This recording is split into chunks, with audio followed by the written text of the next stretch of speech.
Magandang araw Pilipinas sa lahat ng mga nanonood. Ito po si Fair Lady Maharlika. So ngayong araw ay malungkot na balita na natunghayan natin dyan sa Pilipinas kung saan mayroong itinumba na broadcaster. Okay, we're live. Napalangga itinumbang broadcaster sa Misamis Occidental ngayong umaga dyan sa Pilipinas, November 5, 2023. Kung saan, yung hindi pa nakakapanood ng video, ano nyo na lang yung hashtag.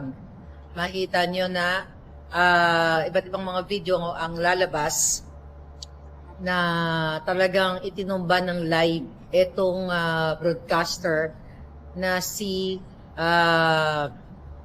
kanyang pangalan ay si Jerrybel Humalon Humalon.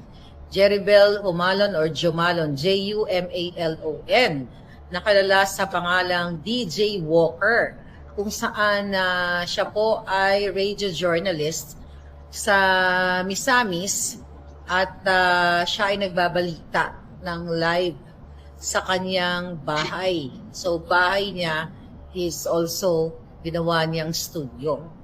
So, siya ay broadcaster ng 94.7 Gold Mega Calamba FM. So, napag-alaman natin na ika-apat na si Jerrybel Humalon na natumba o ginurgur ng mga evil sa lipunang ito right after Percy Lapid, di ba? Last year, then now, si Jerrybel Humalon. So ngayon, mga kababayan, kasi ang gobyernong ito, ni Kuting now, ay kulang sa what? Wala siyang reinforcement when it comes to pulburon, when it comes to peace and order.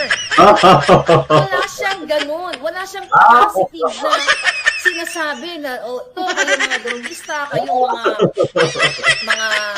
mga mangingitil ng buhay, manggugurgur, di ba? Wala siyang wala siyang power. Okay? Wala siyang positive reinforcement para somehow yung mga tao medyo masindak.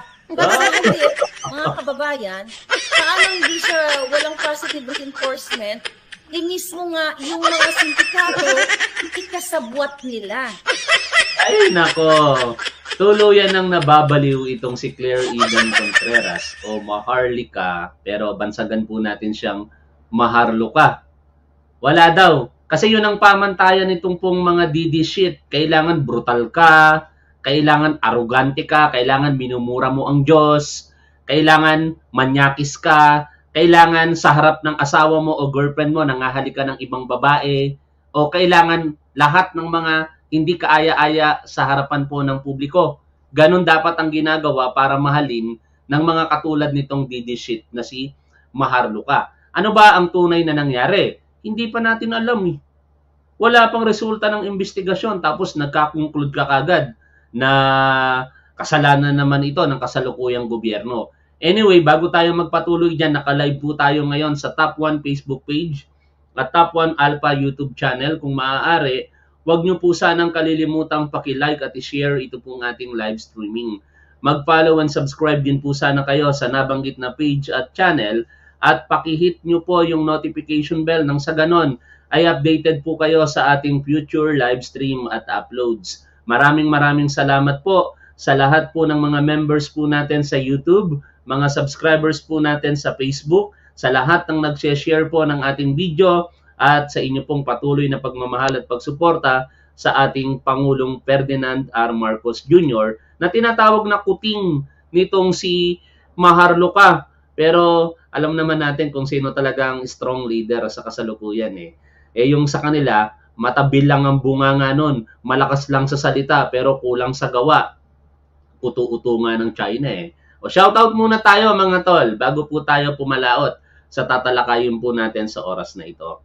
Shoutout kina Happy Holiday, Delna Urmatam Villar, Ginskit, Lulu Elena Dumag, si Kig Rabago, Imelda Uwamil Tolentino, Maria Divina Lamanilaw Puno, Emmaline Pino, Pedradohan Nita, Rensky 77, Imelda Uwamil Tolentino, Jean Karunungan, Reynante Sampaga, Hazel Villas, Mami Best Friend and Chicharon Bulaklak, Gemelita Matulin, Marso A9, Emily Hison Sabiñano, Sabtirona, Evelyn Hernandez, Lori Henderin, Yaya Dab Martina, Aguilion Cabello, Lulu, Mami Chicharon Bulaklak, Yaya Dab, Jean Karunungan, King of Hearts, Ed Speaks, Lori Henderin, Happy Holiday, Jenny Igsi, Jean Karunungan, Martina Aguilion Cabello, Alonte Agnes, Rosala Dahino, Eduardo Chua, Proylan Solis, Nanay Hides, Mimi Sumuntan, Doc Pele Perez, Blackhawk,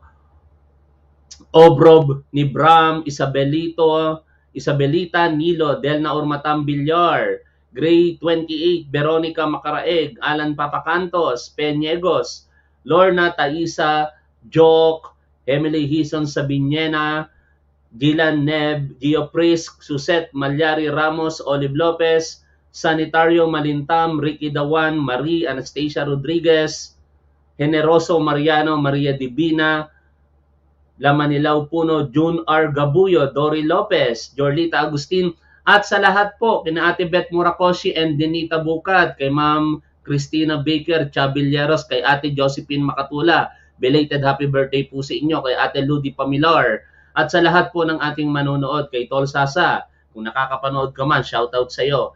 Maraming salamat mga tol.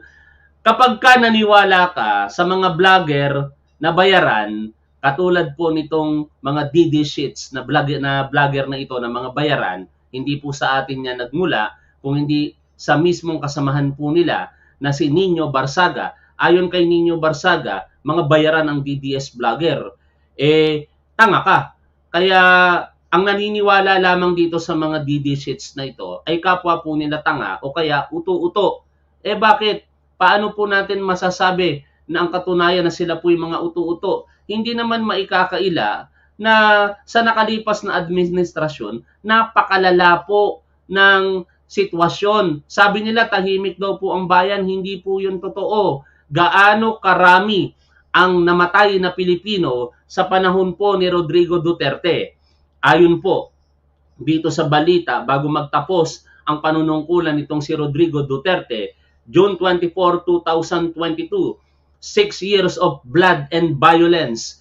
People we lost under Duterte. Basahin po natin ang balita.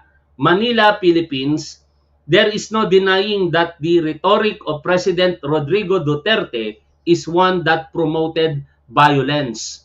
Over the past 6 years, kill and other related words were a staple in his public speeches. And more often than not, this violent rhetoric did not just stay as words but had become policies that targeted many sectors in society, most especially the most vulnerable.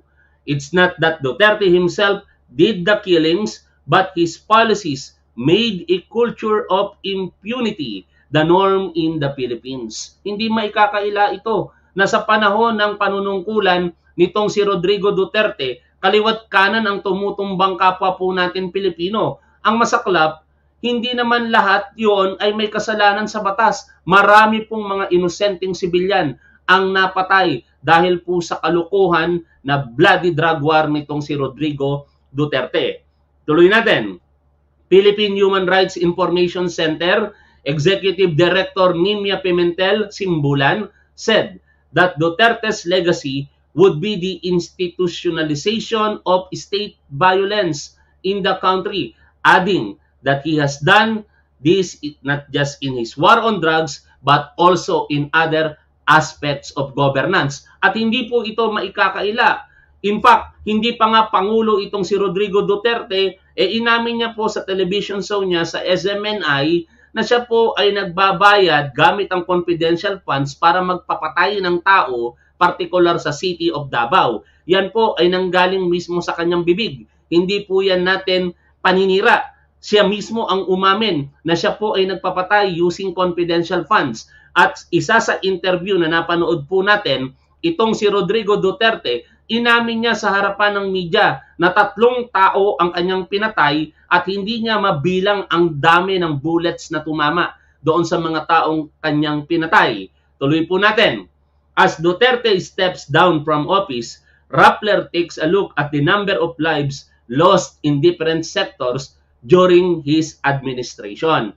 Ito po, hindi po ito nagsisinungaling na figure.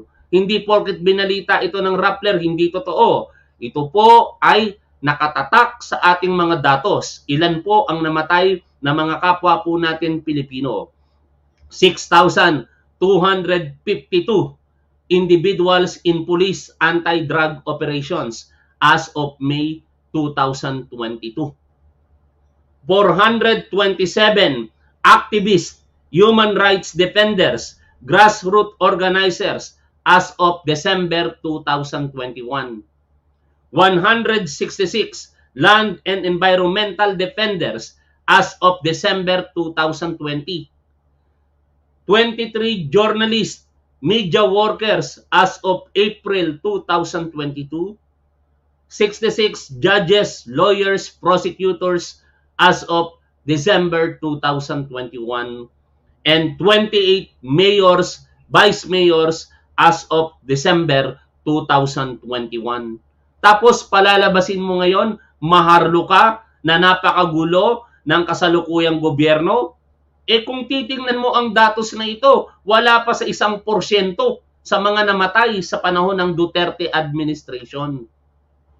Kaya malaking kasinungalingan ang sinasabi po nitong si Maharlika. Tuloy po natin ang binabasa po natin balita. Drug war victims. Duterte waged a war against illegal drugs in the Philippines, but at the end of his 6-year term, there is still no strong indication that he really ended or even just dented this problem. Totoo po yan. In fact, makatapos ng kanyang administrasyon, kaliwat kanan ang napakalaking napaghuhuli ng Marcos administration. Ang katumbas na pagkakahuli nitong nakaraan lamang na almost 2 years na panunungkulan ng ating mahal na Pangulo ay halos katumbas na ng 6 na taon na panunungkulan ng Duterte administration. Tapos, ang maganda sa ating mahal na Pangulong Bongbong Marcos, nauhuli ang mga big time, nauhuli ang mga drug lord, pero halos walang namamatay sa mga police operations. Kaya, kung ikukumpara mo, Maharlika, talagang brutal ang pinupuon ninyong si Rodrigo Duterte. At ganyan kayong mga tangang DD-sheets. Gustong-gusto ninyo na ang pinupuon ninyo brutal, bastos, manyakis, o kung ano-ano pa. Minumura ang Diyos, ang konstitusyon, sinabihan na piece of paper lamang at dapat ipamunas sa puwet. He succeeded, however, at smudging roads and alleys across the country red with blood. His drug war campaign targeted the poorest communities, killing alleged drug personalities without them seeing a day in court. Pero yung kanyang kumpare na drug lord na mismong kanyang Director General sa Philippine Drug Enforcement Agency ang nagsabi na yun ay drug lord, na wala na lamang parang bula dito sa Pilipinas. Ang tinutukoy po natin si Peter Lim, kumpare nitong si Rodrigo Duterte, isang identified drug lord. Government data shows that at least 6,252 people were killed in police anti-drug operations from July 1, 2016 to May 31, 2022. This number does not include those killed by unidentified perpetrators, also called victims of vigilante-style killings, whom human rights group estimate to be between 27,000 and 30,000. Ganon karami. Rappler, in September 2020, obtained government data showing that at least 7,884 drug suspects had been killed by the police since Duterte assumed office in 2016 until August 31, 2020. Tapos, ngayon sasabihin ninyo, makatarungan, merong public safety and order sa panahon ni dating Pangulong Rodrigo Duterte. Kalokohan yon. Nalinlang nyo lamang ang publiko dahil kayong mga vlogger nitong si dating Pangulong Rodrigo Duterte ayon kay Nino Barsaga ay nababayaran. Kaya kita nyo ngayon sa publiko at report kayo ng report, vlog kayo ng vlog na kunyari magaling ang Duterte administration. Pero nagising na ang katotohanan ang mga Pilipino sa katotohanan sa kasalukuyan na wala. Ang pagiging pinuno ni Rodrigo Duterte sa loob ng 6 na taon ay isa sa malaking pagkakamali sa kasaysayan ng Pilipinas. Wala eh. Ang daming mga issue. Sabi niya, lalabanan niya ang drugs, lalabanan niya ang criminality, lalabanan niya ang korupsyon. Pero natapos na lamang ang kanyang panunungkulan, talamak ang illegal na droga. Ang kriminalidad, wala pa rin pagbabago. Ang korupsyon, grabe. No other than yung mga appointed officials niya sa kanyang gobyerno ang gumawa ng mga hindi katanggap-tanggap na di umano'y pagnanakaw sa pera ng bayan. Biruin mo, panahon ng pandemya kung saan walang katiyakan ang buhay ng mga Pilipino, itong pinagkatiwalaan niya diyan po sa DBM, sa Procurement Division po nito na si Atty. Lau, nagawa pang magnakaw ng pera. Halagang 4 billion something pesos po yan, ha? At yan ay hindi po mapapasinungalingan sa bakit? Kasi sinampahan na ng kaso ng ombudsman. Sila po ay humaharap ngayon sa kaso diyan po sa ombudsman para sa Parmali bill. At meron pang issue pati nga po doon sa laptop bill. At kung ano-ano pang issue sa ilalim po ng administrasyon nitong si Rodrigo Duterte.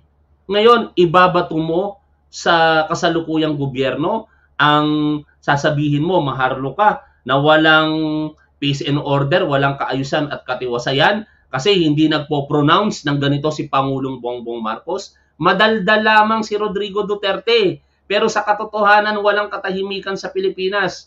Going back, dito po sa napatay, at nakalulungkot po ito, nakapwa po natin vlogger at siya naman ay isa ding journalist. Kahapon po yan sa live streaming niya sa kanyang programa, pinasok po ang kanyang tahanan, nagpanggap po na hihingi ng tulong, mag-aanunsyo. Kaya pinagbuksan tuloy ng kanyang gwardya yung mga tao at makatapos pagbuksan, pinuwersa na po nila ang kanilang pagpasok, tinutukan ng baril yung gwardya, at dumire-diretso po doon sa studio nito pong si alias Johnny Walker, DJ Johnny Walker or Juan Humalon sa totoong buhay, at doon po 2 beses pinuntukan ng baril sa ulo. Patay po si DJ Johnny Walker. Pero ano po ba ang latest sa isinasagawa pong investigasyon dyan ng ating kapulisan? Ayon po sa nakalap po nating balita, ito po ay tinututukan ngayon ng ating Investigation Special Task Force. Special Investigation Task Force or Task Group or SITG. At sila po ay naglabas na ng facial composite ng tao na pumatay dito po kay Johnny Walker. Nakalagay po dito, one of the suspects in the killing of radio broadcaster Juan T. Humalon, aka Johnny Walker in Calamba, Misamis Occidental. Name, unidentified. Sex, male. Height, around 5'5 to 5'6. Build, medium. Age, above 40. Weight, 70 kilograms. Complexion, fair. Other information, wearing cap colored red and t-shirt color green with short pants color black. Alam nyo, napakahalaga po nitong composite sketch kasi sa pamamagitan po nito, maaaring matukoy sa hinaharap ang pagkakakilanlan ng nabanggit na assailant. Alam nyo, bago makasuhan ng murder, ito pong si Gerald Bantag, yung kanyang inutusan na nakalimutan ko na bigla ang pangalan, nakunan po ito ng CCTV. At noong October 3, 2023, nang pinatay si Percy Lapid, nakilala doon sa CCTV na yon ang pagkatao niya nag-surface po ito sa publiko at marahil nag-aalala na siya sa kanyang sariling kaligtasan.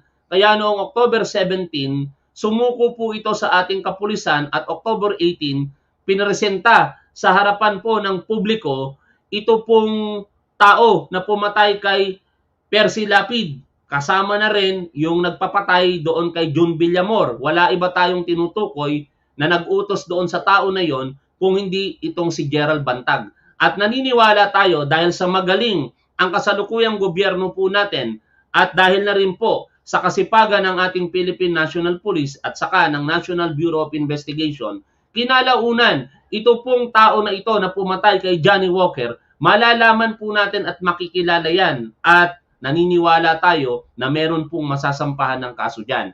Kasi ang ating Pangulong Bongbong Marcos nagbigay na po ng kautusan sa ating kapulisan na tutukan ng husto ang pag-iimbestiga dito. Yan po ay kanyang kinundena.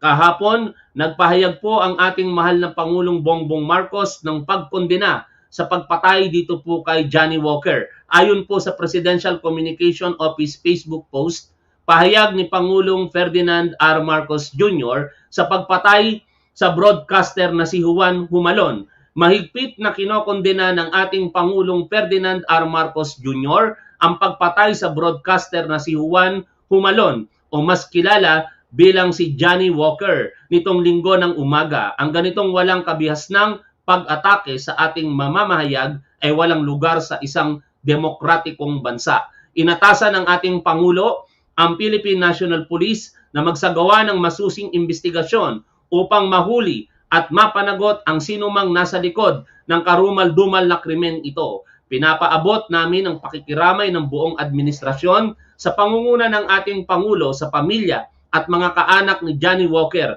Makakaasa kayo ng aming masusing pagtutok upang mabigyan ng hustisya ang kanyang pagpaslang. Ang maganda ngayon, unfortunately, nakalulungkot pa rin naman ito, pero ang maganda sa kasalukuyang gobyerno, kapag may mga ganitong violence o krimen, nare-resolba po ng kasalukuyang gobyerno.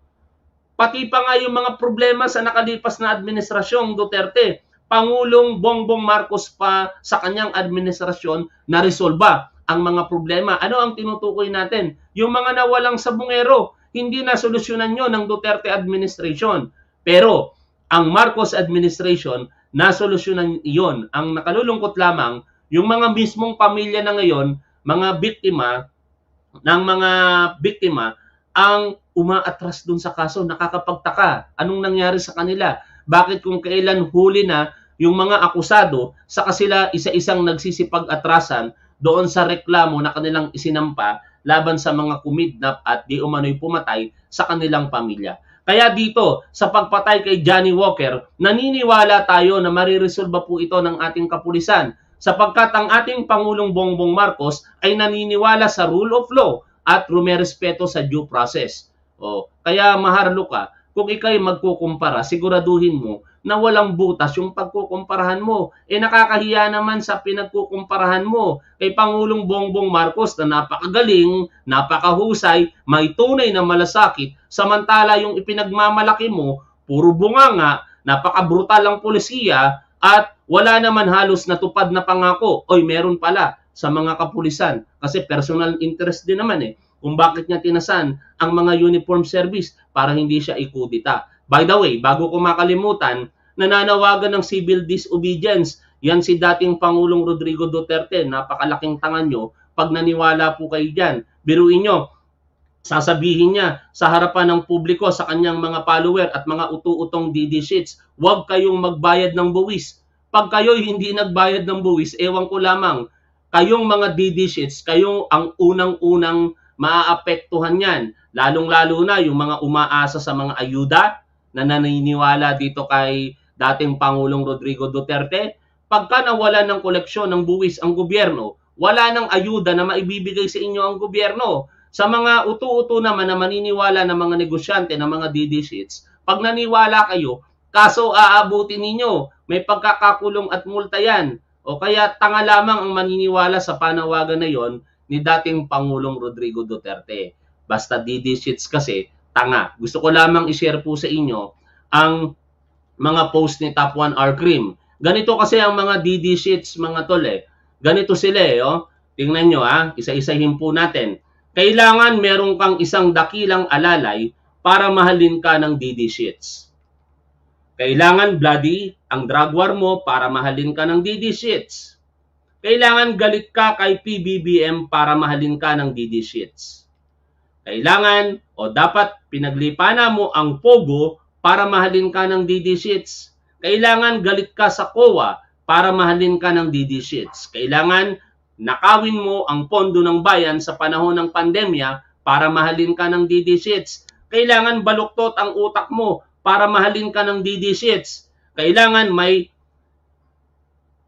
manyakis ka para mahalin ka ng DD sheets. Kailangan magalit ka sa naglagay ng sili pero puunin mo ang mamamatay tao para mahalin ka ng DD sheets. Kailangan bobo ka para mahalin ka ng DD sheets. Kailangan sinungaling ka para mahalin ka ng DD sheets. Kailangan nagmumura ka para mahalin ka ng DD sheets. Kailangan tuta ka ng China para mahalin ka ng DD sheets. Kailangan fake news peddler ka para mahalin ka ng DD sheets. Kailangan brutal ka at arrogante ka para mahalin ka ng DD sheets. Kailangan uto-uto ka para mahalin ka ng DD sheets. Huwag kang magbayad ng tax para mahalin ka ng DD sheets. Kailangan or dapat naging homeless ka o kumakain ng tirang pagkain sa basura para mahalin ka ng DD sheets. Dapat feeling famous ka o self-entitled para mahalin ka ng mga DD sheets. Magalit ka sa ICC para mahalin ka ng DD sheets. Mag-appoint ka ng magnanakaw sa pondo ng bayan tulad noong nakasuhan sa ombudsman para mahalin ka ng DD sheets. Gumasta ka ng 125 million pesos confidential funds sa loob ng 11 days para mahalin ka ng mga DD sheets. Magkanlong ka ng pastor na may kaso sa Estados Unidos para mahalin ka ng DD sheets. Ipakulong mo ang mga kritiko mo para mahalin ka ng DD sheets. Suportahan mo ang naakusahan ng pagpatay para mahalin ka ng DD sheets. Pag vlogger ka, manghingi ka lagi ng donation para mahalin ka ng mga DD sheets. Pag vlogger ka, manghingi ka lagi ng pangkape para mahalin ka ng mga DD sheets. Kailangan love mo China para mahalin ka ng DD sheets. Kailangan maging kumpare mo si Peter Lim para mahalin ka ng DD sheets. Maging mayabang ka lang, mamahalin ka na ng mga tangang DD sheets. Gamitin mo ang business ng nanay mo para mag-fundraising para mahalin ka ng DD sheets. Gamitin mo bunganga mo para mahalin ka ng DD sheets. Manghalik ka ng babae sa harap ng girlfriend mo o sa asawa mo para mahalin ka ng DD sheets. Murahin mo ang Diyos para mahalin ka ng DD sheets. Sumigaw ka ng mabuhay ang NPA para mahalin ka ng mga DD sheets. Mag-fundraising ka para mahalin ka ng mga DD sheets. Mangabit ka para mahalin ka ng mga DD sheets. Humiron mo ang puwet ni Xi Jinping para mahalin ka ng mga DD sheets. Gamitin mo ang confidential funds para magpapatay ng mga tao para mahalin ka ng mga tangang DD sheets. Kailangan magaling ka sa paggamit ng bibig para mahalin ka ng mga tangang DD sheets. Manapak ka ng sheriff para mahalin ka ng mga tangang DD sheets. Ay nako, at hindi yan matatapos hanggat gusto nyo ng bardagulan. Kung gusto nyo ng bardagulan, lalabanan ko kayo. Sige, magbardagulan tayo. Mga tangang DD sheets. Kaya pag naniwala po kayo, dito kay Maharlika, tanga kayo. O uto-uto kayo. Pero siyempre, ang mga nanonood kay Top 1, nakaisa namin sa paniniwala sa ating mahal na Pangulong Bongbong Marcos, mga matatalino ito. Kaya nga Top 1. Shoutout po sa lahat ng ating mga manonood. Maraming salamat po sa lahat ng ating mga manonood. Shoutout kina Alonte Agnes, okay, kay Mirna Scholes. Anong sinasabi mo? Wala nang unit team. Anong pinagsasasabi ninyo? Tinanong ako sa space kahapon, naniniwala ka pa ba sa unit team? Wala na, tapos na yon nung panahon ng halalan. Kayo, walang unit team sa panahon ng Pangulong Bongbong Marcos sa panunungkulan nito. Bakit? Yung mga mismong nagsasabi na sila'y kumakampi sa Pangulong Bongbong Marcos, sila yung naninira. Sila ang may kasalanan kung bakit nagtatanggol kami ngayon sa ating mahal na Pangulong Bongbong Marcos. Yung mga dilawan at mga pinklawan, mga irrelevant na rin yan. Ang mahalaga, Pangulo si PBBM hanggang sa June 30, 2028. Di ba? Pikon na naman tuloy kayo ngayon. Shoutout kay Elena Ilarde, Leonardo B. Ancheta, Jackie Anderson, Domingo Lacerna, Divina Ramirez, Jolito Makasusi, Ballestero Suset, Vicky Baroga, Jero Kawamoto TV, Marlon Tumlad, Wonder Woman, Mami Best Friend, Delna Ormatam Villar, Chris Denel, Jean Karunungan, kay Ate Beth Murakoshi, Nenita Bukat, Nora Kayabyab, at sa lahat ng ating mga manonood, maraming salamat po. Gusto nila ng bardagulan mga tol Kuya Froilan Solis, kaya binibigay lamang muna natin sa kanila. Pero kahit paano kahit na tayo nakikipagbardigaulan, sana kahit paano meron po kayong natututunan sa ating programa. Hindi hate.